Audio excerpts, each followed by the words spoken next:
ஒன்பது கோளும் ஒன்றாய் காண அங்கு கற்பகம் என்னும் கடவுளின் மெய்யில் ஒன்பது கோளும் ஒன்றாய் காண அங்கு கற்பகம் என்னும் கடவுளின் மெய்யில் சூரியன் முதலாய் 9 கிரகமும் பலவித குணங்களை கொண்டிருக்கும் எங்கள் கற்பக தருவில் அவை வரும்போது ஒன்றாய் சேர்ந்து பலனளிக்கும்.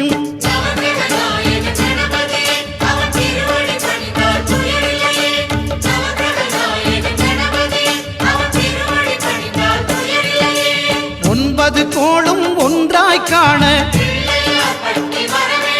அங்கு கற்பகம் என்னும் கடவுளின் மெய்யில்